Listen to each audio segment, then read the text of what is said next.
Welcome to Real Issues Live with Crystal. This is where we have authentic conversations about issues that affect us as a society. Join me as I have different guests coming in to share their take on various topics. I too will share my story of hardship and resilience. Please remember to subscribe, like, comment, but most importantly, share with others so they can be encouraged.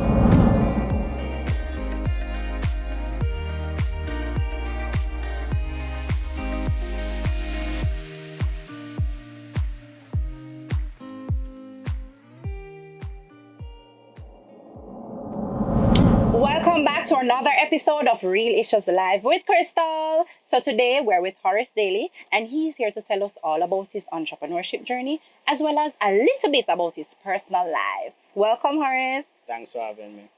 Thank you for taking the time out of your busy schedule to come and have a conversation with me. Well, that was very easy to do because, you've been doing this thing for quite some time and it's really good. Thank you. I really appreciate it. For those who don't know you, I just want you to tell them a little bit about your background, your schooling, and, your younger self. All right. So, my name is Horace Daley. Born and grew in Montego Bay, went to Cornwall College, and from there, I went to college, did a degree in information technology. It wasn't accredited, and so that's how I kind of got pushed into entrepreneurship. But I've been around for quite some time in Montego Bay, just doing business and interacting with a lot of people here. Okay, I know you are known in the space or the social space as someone who pushes network marketing. Mm-hmm. But I think I heard you in an interview over the pandemic. You used to do these lives. Right. And you mentioned something about Outthere.com. And I was like, Outthere.com, that was him? I didn't know that. Can you tell me a little bit about those? All right. So, Outthere.com, how that got started. So, at first, we had a company by the name of Narcotic Vibes. Oh. And the tagline was addicted to entertainment. Now you can see that we were young, right. and trying to push a narrative, even though we was that after Cornwall or during? After Cornwall. Oh, okay. So after Cornwall, well, while I was in college, so I went to Caribbean Institute of Technology. It's now called the Hart College of Innovation and Technology. Okay. And that's based on Top Road now. But before it used to be out by Freeport at Cozumel. Oh. So when I was going to CIT, that's what it was called at the time, doing my degree in information technology, I needed to find a way to kind of fund my education. Right. And some friends of mine, they were keeping a party at the time by the name of Cold Sweat. Yeah, I know so that. I got involved in Cold Sweat a year after it was already established, right? So I got in, and I was now using my skills. I was doing web development, and I saw YardieVibes.com. And I said, okay, this seems interesting. We could do something like this. So I bought my first camera. Well, not by myself. We came together and we bought a camera. Oh, okay, it's a team. A team. But prior to buying that camera, we used to borrow my friend's mom digital camera. Little digital camera. We used to go party, go take pictures. So it was a little camera. We'd be in the party taking pictures. But what we realized was that we needed speed, because Yardie Vibes would take the pictures, but I guess they were so busy at the time, it would take almost 2 weeks for them to upload it. Oh. So by the time them upload it, people so excited, they want to see the pictures out. So we realized if we could do it faster, right, we could capitalize. So that's what we did. We started to post things faster, so it kind of picked up attraction. So we had narcoticvibes.com going, and I spoke to a lady by the name of Suzette Brown. And at the time, she had a media company. Still have the media company. So right now, she do a lot of PR stuff. Okay. And Suzette said, this is not a good name. You know, the narcotic vibes. I was like, what do you mean? If it says addicted to entertainment, that's what we're trying to push. Right. She said, well, this name won't care. And the logo was green too, Oh. So we are playing for the whole. So green and black. And she said, we were doing well at the time. We were picking up traction. And she said, you need to find a new name because this won't get you far. Right. At the time, we were just going on board with like Brit Jam. Brit Jam was just coming to Jamaica. Yes. So we were doing promotion for them. And that's how we met Suzette. Okay. So we said, let's change the name. So we were brainstorming names, and then one day I just come up with Outthere.com. I was so like how that sound. So we went with that, and the tagline was first and foremost, second to none. Mm-hmm. That was really a cadet slogan because I used to be a cadet. Okay. And we had two platoons. So one would be called first and foremost, and one would be called second to none. So technically you're still first. Right. So I just use some of that cadet vibes and say, all right, Outthere.com first and foremost, second to none. Right, right. And we just started to do things differently. And then we say, you know what, let's take it another level. So when doing Outthere.com, we decided to try something new. So we were at the party, and before the party was done, your photos were posted. Whoa. Whoa. So in the I middle think of I can remember that. in the middle of the party, we'd go to the DJ and say, the photos for this event, they've already been uploaded. We walk with a little digital router at the time, and we had a laptop. None of us, we never drive. So how you guys, so they were raw pictures and you never get to edit nothing? We edit them on spot. Whoa. So we shoot, and like, we send a memory card, go around there, so and that I edit meantime. While the other person at the party I capture one little Nikon camera, and we were on there, edit it in a Lightroom. Right, right. Wow. And then before, we did this first at Brick Jam. Before Brick Jam was over, the photos were uploaded. I remember it was DJ Jigga that was playing. And I got to Jigga and I said, oh, the photos uploaded. And it was a loud reception, like, yo, how you do that? Already. So people started to book us because the speed was there. Within by the next morning you'd see your photos. Right. So we built up a large following there. At the time it was really Facebook. That's where people were going for pictures. Yes, yeah. And we had amassed about 40,000 followers at the time, which was a lot. Which was a lot. So that's where Outthere.com came from, and you know the rest. Okay. Is history. And then I guess you moved to something else after that. So yeah, I ended up moving. We were still doing parties. Okay. But the group was starting to grow. Okay. And people were starting to, I guess, take on their careers. So we had a team of different people. We had like graphic designers, web developers. We were even we developed our own mobile app at the time. I was a part of that. So I did like the Android version. Another member did the Apple version. So we came with these things. Okay. So people were doing different things, and as they went into careers, I went into a career at Sandals. I was now a little bit busier, and we just So you used to do photography at Sandals? No, I was doing IT. Oh yeah, because that's what you went to school for. Right, that's what I went to school for. So I was doing IT, but I still understood the camera because we started there. Okay. A friend of mine went off into video productions. He has a very big production company now that does a lot of the big commercials you see for like Ray and Neville, Digicel, Flow. So that was a branch of Outthere.com. Okay. Oh wow. Yeah. Wow. And then tell us about network marketing, because you pushed a narrative. You were very influential. I don't know what is it about you, but I know that I was almost convinced to join as well. Right. When I see all that traveling and everything. You should have. But what's happening with it now? Life would have been People different. Want to know. Life would have been different. So, what's happening now? Are you still in that space? I'm not in network marketing anymore, but network marketing is within me. And I say that because everything I've accomplished so far in life is because of the foundations of network marketing. Okay. So I like to tell people that network marketing is one of those spaces where, yes, you can make a lot of money. It's an equal opportunity. Meaning if you come in and you take the trainings, you apply yourself, you can actually make money. Because it's based off performance. Okay. And the only other industry that I would get involved with, like if I were to do like a 9 to 5, I would sell insurance. Okay. Because that too is performance based, or I do something that I can earn commissions from.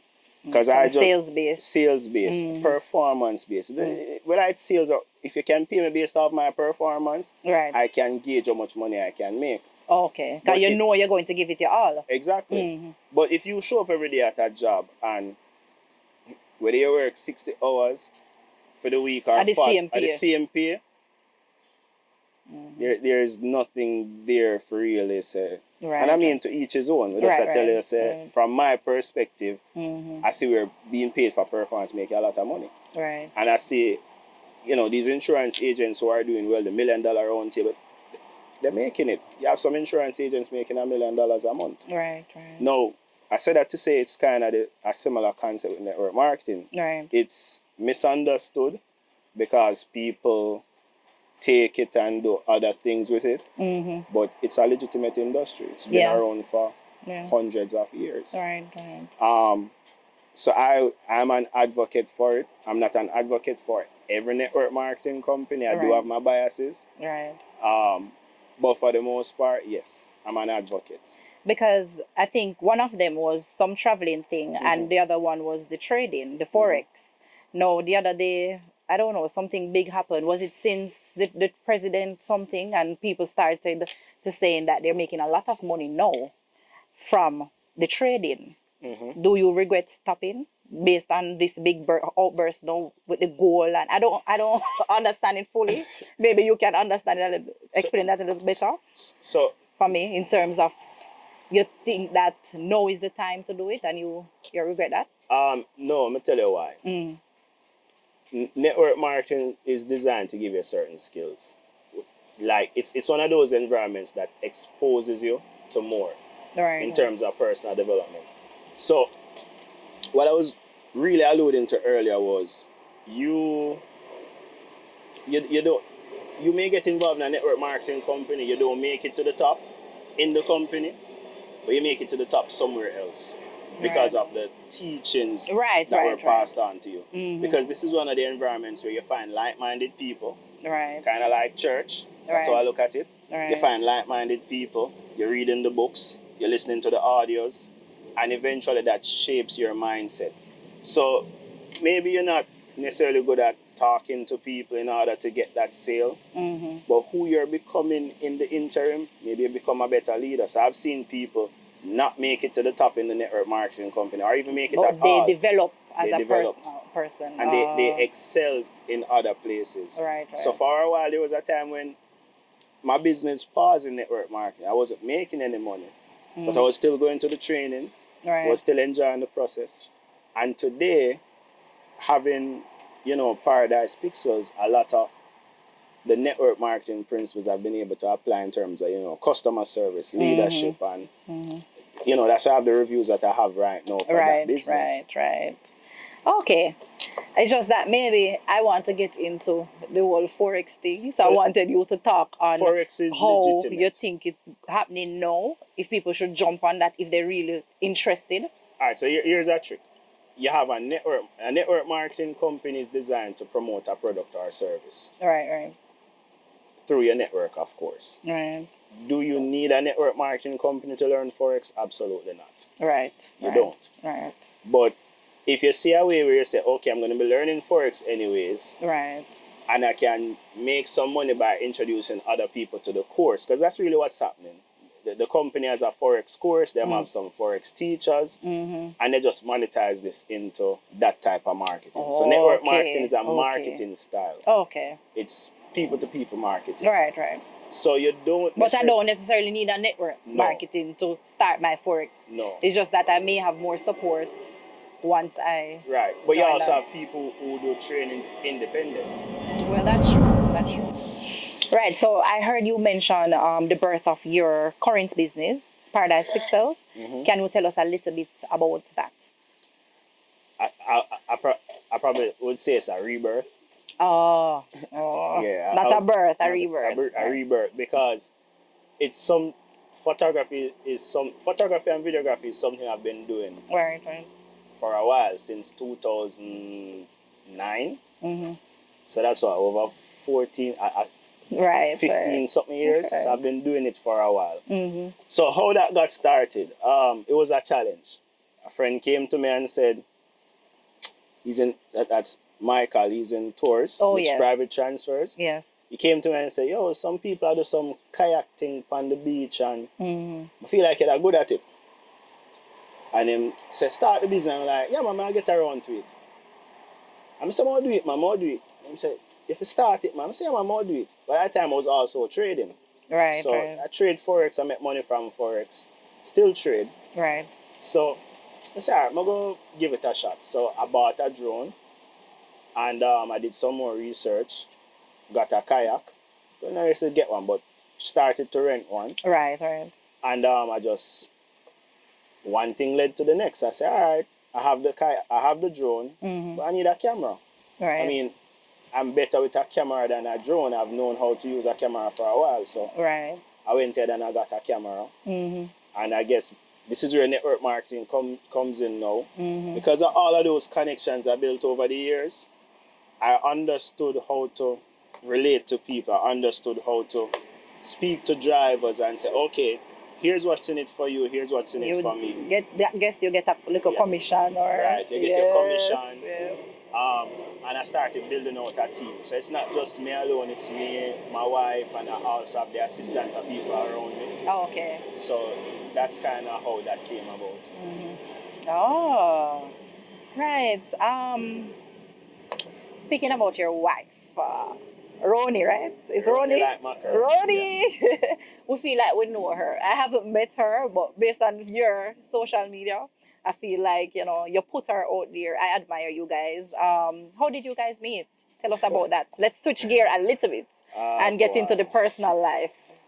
That story. So I met Roni in 2004 at church. Oh. Yes, I used to go to church every Sunday. Pentecostal? I don't even know what you call it. It was Faith Temple Assemblies of God. So okay. That one? I don't even know. Maybe Faith Temple. Faith Temple, I don't know. So right. I used to go to church every Sunday. And that's how we met. Roni has been going to the same church all her life. I've been going to the same church all my life. Oh. And I've never seen Roni until one day. Yeah, one day. Because you're never so consistent. She was the consistent one at church. Well, I was there every day. Every Sunday, sorry. And you never see her? I've never seen her. And then one day somebody had a trouble her and she want to get rid of this person. And she just tell the person, oh, I like that guy, they just to get rid of him. And it was my first time seeing her. I was like, oh, wait, this girl look nice. And then one of her friends said, you guys should meet. So we arranged to meet at the library the following day. Right. And when she came to meet me, I didn't say one word. We were there for 1 hour, and I didn't say a word. I was just looking at her. My hands were sweating, and I just couldn't find words. What? You was just so in awe? Yeah, I was like, girl, you're out of my league. So you're generally a shy person? Yeah, I mean, she would say that, but... Yeah.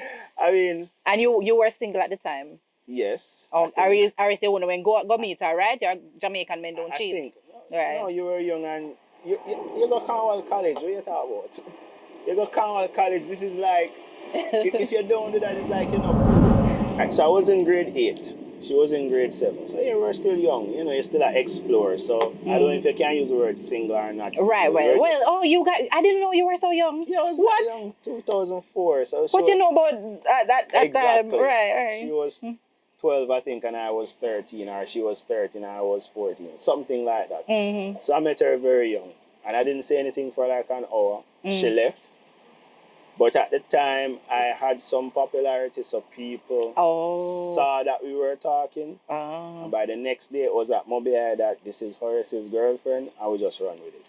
So that time we were never actually together as yet. No, but she just called me the next. So she called me the next day and said, I hear that she called me a week later and said, I hear this rumor going around that we're together. I was trying to call her, but for some reason I got the wrong number, so I didn't know how to get in contact with her. So I had to wait until we get back to church, and then eventually we said we're together. So we just work with it. And we were together for the entire high school, and then we went our separate ways, and then we came back, and then here we are now, married, a child, and I do everything. Yeah, wow, what a love story. So there was a period when you were separated? Yeah, for about 3 years. 3 years. She went to college, I went my way. And then love found its way back. Then, yeah. Hi, Roni. I like these things. You guys, I know some people prefer their life to be private, but maybe I need to bring her on one day and we have a little couple session. Good luck. Good luck. She not really. Good luck. Okay. But you mentioned her being a part of your business as well, Paradise Pixel. How supportive is she, and would you push that? Would you push couples businesses or partnership? So I have a very controversial friend who believes that his business is his business and a woman business a woman business. I don't believe that. I just feel like if you look at the most successful people in the world, they have a partner. I just feel like I must follow that narrative. Okay. Like it just makes the most sense, because sometimes you need that person to remind you that you're great. That's true. That's true. And you might have friends, but your friends cannot do it in the same way. You need that person who can get through to you intimately, to break down your walls, to say, oh, you're great, man. You're going to have days when even you're doing well, you still feel like you're not doing well because you felt like you could have been doing more. And you need that person who understands you enough to can say, yeah, man, you're doing well, and push you. And Ronnie pushes me a lot. You know, when I'm a traditional man, so I believe that a man should be responsible for his household. And even though Ronnie makes her own money, and you know, if something were to happen right now and I lost all my income, she could hold down the entire household. We have that type of understanding. We still push each other because it's necessary. So I'm a part of her business, she's a part of mine. Right. So that's how we do it. I love that. I love that. I definitely advocate for that as well. I mean, you it's not like you can't have a business for yourself, but it's okay to have your partner in your business. And as you said, your partner sometimes is the only one you can be vulnerable with. That's the word I was looking for. Yes. Vulnerable. You can say, you know, this is what happened, and you know that this person will keep it. Because sometimes you don't necessarily want to put your insecurities out there. If you're not confident, you still have to walk into the room and act confident. And sometimes right before you walk into that room to get the job done, you could be sitting beside him or her, and you say, boy, this is how I feel right now, you know, like I'm going into this room to do this job, but boy, I'm not so confident. And them can just remind you, hey, remember, so you did this last week and look how it turned out. You know, I've had, you know, incidents in my business where maybe a customer wasn't, like, I made a mistake and I think I lost a memory card, or the memory card got corrupted with a shoot that I did for a lady, and I was like stressing over it, like, Chano, I'm going to tell the lady, and I only was just able to calm it down and say, listen, like, there's only one of two outcomes. You give her a refund and redo the shoot. You redo like, it. It's not make sense you fret over anything. And then just getting that reminder, I was like, all right, cool. Call the lady, I say, hey, this is what happened, memory card got damaged. She's like, come and redo the shoot. And when we redid that shoot, it was done much better than the first one. Look at that. So it just worked out that way. Yes. I was talking to one of my friends the other day, and she has been with her partner from high school as well. And sometimes, she said, sometimes it can be a little bit too complacent because they know each other for so long. But I think with your situation, because of that break too in college, that assisted as well. How do you talk to couples who have been together for years in terms of getting complacent or tired of the person?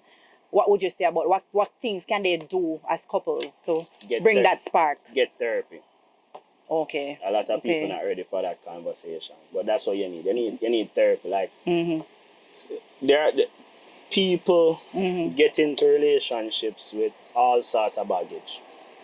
Some baggage really come from your parents, and I believe in inner child healing. Ronnie introduced me to it. I wasn't the guy who will get up and go no therapist, but she get a therapist, and I saw the difference it made in her life. And through that therapy, she started to make demands. Some women just sit and just work with it because, boy, I can't bother. We have a child already. Yeah, and some men take advantage of that, but not with Ronnie. She was like, nah. We're not going to accept this. Yeah. We need date nights. Yes. In a care busy you'll be, we need date nights. Right. And, you know, this is my demand. And, all right, cool. So now I make sure, I actually set an alarm. Because I'll get so busy, so I have an alarm will go off, every week to say, okay, date night. Right. And if I realize that I'm not going to make it, I know figure out a way to fix it. Maybe we can't go tonight. I said we can go tomorrow night because I have this to do. Right. So I tried to come because she made that demand, but she couldn't have done that if she never did that therapy session. Yeah. But as I say, a lot of people. I like how you bring that up because that's what this program is all about. Yeah, you need it. Yeah, mental health. You have to fix yourself. You need your self-care. People need to understand that even though you are in a relationship, we're both individual persons. Right. So, I have my dreams, you have your dreams. We continue with self-care, especially like having a child. Having a child, mothers tend to put the child first at all times. We forget to do our hair, our nails, buy clothes for ourselves because everything is about the child. No. But then what about your partner? Your partner is still there and needs you to be whole. So I definitely agree with that. If therapist is needed. Which is why you won't see stuff like, this might be a bit controversial. When you see an Instagram or TikTok handle and it says, Zalia's mommy, that's your Instagram handle. Right. It's like, no, you're living for that child and not living for yourself. That's true. And I know it comes from a place of love. But then these small things, like every time you open your social media, you are reminded that your XYZ's mom. You already know, say, you're the mother. And you tend to realize it only happens with the moms. I've yet to come across an Instagram handle where it says XYZ dad. It's always XYZ mom. That's true. And I think I'm guilty of that. I don't do it. I don't have it as my Instagram handle, but I remember, everything was just about her. I don't think about myself. I'm like, later on when she grow older, we come back to me. But then as a parent, more make it hard for my daughter. Yeah. Not hard in terms of like hard living, but she needs to have big shoes to fill. Yeah. So I don't believe in the idea of, spoiling. You just put the child out there and put your life on the back burner. Yeah. We're going to do it together. So if to inspire my child, I need to get a master's degree, I get the master's degree and give that child something to follow. I won't just put my life on pause just for the child. I like that. That was my next question to you. Fatherhood. How has the journey been, and how has fatherhood changed your life? And don't worry, we only have about 3 more questions to go. No, that's fine. I was telling my daughter this morning that she changed my life. I don't even remember. She understands that? Yes, she understands it because we have those conversations. So when my daughter was born, there are some moments that you just don't get back. And you have to find ways to hold on to those moments. So what I did, and this is something I recommend that people do, if you have a moment in your life that means a lot to you, just take out your phone and record it. So I actually have, I think it's maybe 10 minutes, 5 to 10 minutes recording, where I'm in the scrubs, because my wife did a C-section. In the scrubs, Zayla just born, and I was talking to the camera and said, I just told her, Zayla, you just born. I'm watching this. I'm just tell myself some things. I'm gonna be a better man. I'll make sure I'm provide for you. I'll be a father. I was talking to my future self. Right. So now I can go back and watch this video and say, remember, 6 years ago you did say this, Yes. Because in that moment, the emotion that's there, you cannot recreate it. That's true. So that's true. She changed my life. What values do you want to pass down to her? I know you mentioned something earlier about, not having everything easy, really. What else do you want to bring down to her? Well, when I say not having everything easy, it's not in the same sense of how Jamaican parents put it off. But I did have 1 pair of shoes, so I'm going to give you 1 pair of shoes too. No, I feel like that just... No. That's why you may not want you to have it, because we didn't have it, I mean, we feel. So take your 6 pair, take your 10 pair. Right. I want her to do better than I did, but at the same time, I'll just lay down and be like, okay, because I want you to do better than me. Right. I'm going to make everything about you. Right. I compete with my daughter. If she say race her, I race her for beat her. Just make sure. No, I teach her, say, listen, like, you go have challenges. One day she'll go beat me. Right. You get me? So, the values I'm really want to pass down is just, I would say, being a leader. I teach her a lot that she is a leader. Respect herself, and just have her own values Right. in society these days. Yes, I think these last two questions you've already touched it. I wanted to ask you, how do you strike a balance with having a business, being a husband and a father? Okay. You touched it, but anything else you want to say on it? You have to deliberately create it. So for me, the order of importance is God, family, and business. So I've had situations where I have a shoot to do, but I also have an obligation to my family. Mm-hmm. And I just let people know that, hey, listen, I'm just not available at this time. Okay. And you might be surprised to know how much more in demand you are when you tell somebody you're not available. But if you're always just, oh, I'm always available, Yes, then yeah. sometimes your product water down. And, Yeah. and I've turned down shoots you can make 500 US. Yeah. And say, well, me have to go here, so I go do something with my daughter, because some of those moments you just won't get. You can't get back, right? And in network marketing, I did some of that, and I saw where it never worked out well. Right, and I said, okay, right. I would make that mistake this time around. Mm-hmm. So you design a business that revolves around it, and you put the boundaries in place. So I probably won't go out and do an event past 10, 11 o'clock. It has to be really special. Right. I won't do an event during so like I drop my daughter to school every morning. I won't take a booking during that time. Mm-hmm. I pick up my daughter from school every So afternoon. you do it surrounding her. Right. I won't take a booking that time. No, there are times when I realize the booking I will go over. Right. But 90% of the time. Yes. So to the point now where my clients will call me and say, I have a shoot for you. What time you have to pick up your daughter again? The boundary has been set. I love that. Yeah. So that's kind of just how you do it. Yeah. Big up you. Because, people big up the mummies all the time, but big up the daddies as well. It's the mommy, as I tell you. We have to big up mommy, of course, but we have to big up the daddies too. She also set the standards. So I don't think I could have been doing it without her saying, these are the demands. And that is true. And what I'm teaching my daughter is how a man should treat her. Right. So it can't just be a case where the man just always at work and you say, oh, I'm just always at work, so I can't do him thing.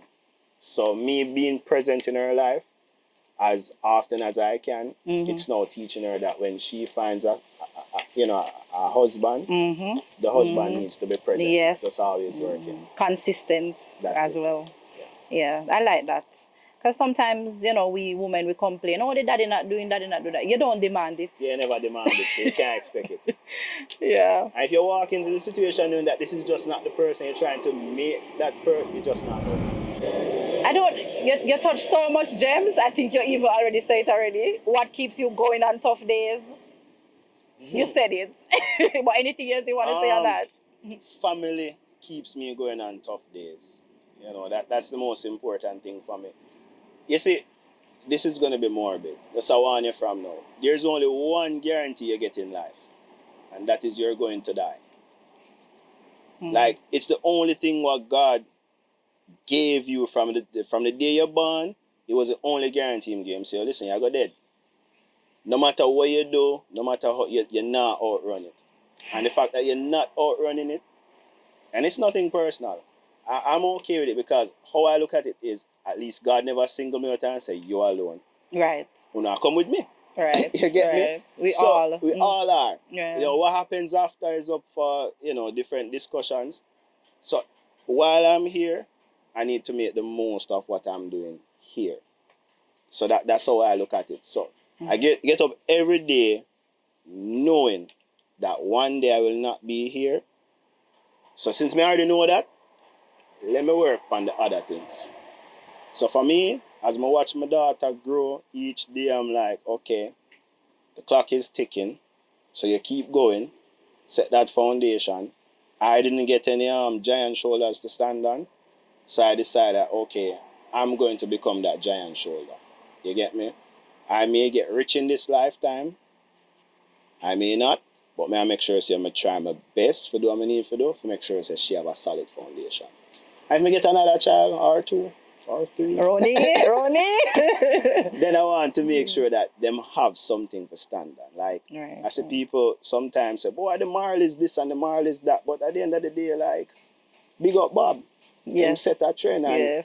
I know if him fall say, yo, his kids benefit from it now. So me say, boy, them they forget Grammy years so there, so Is him legacy? Him That's why I'm legacy. set.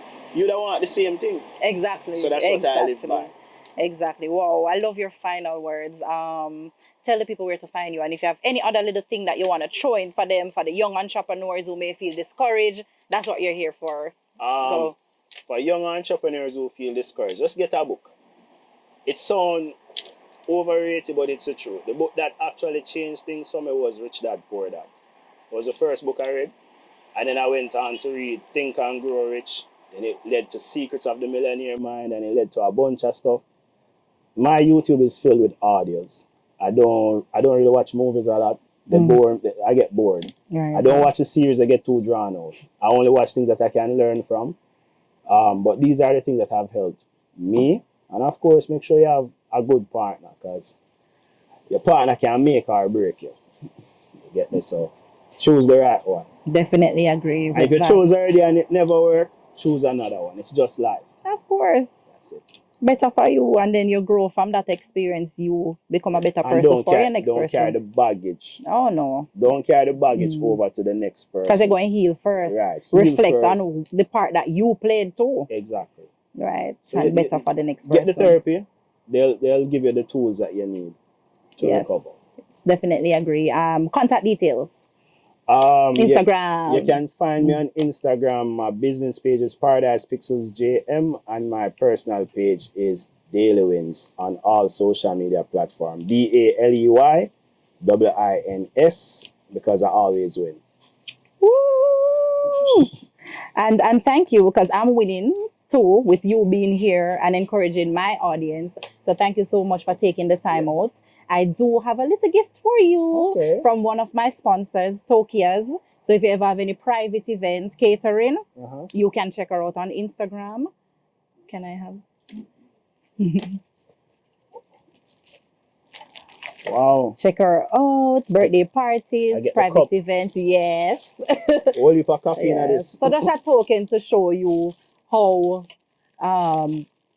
happy I am or grateful I am for you to take the time out to come and have a conversation with me. Thank you very much, Toykyia, and all the other sponsors that need to come on board. Yes. Make sure, because I need more gifts the next time I'm here. Yeah, so You are Ronnie. yes, me and Ronnie. So line up the rest of the sponsorship then. Yes.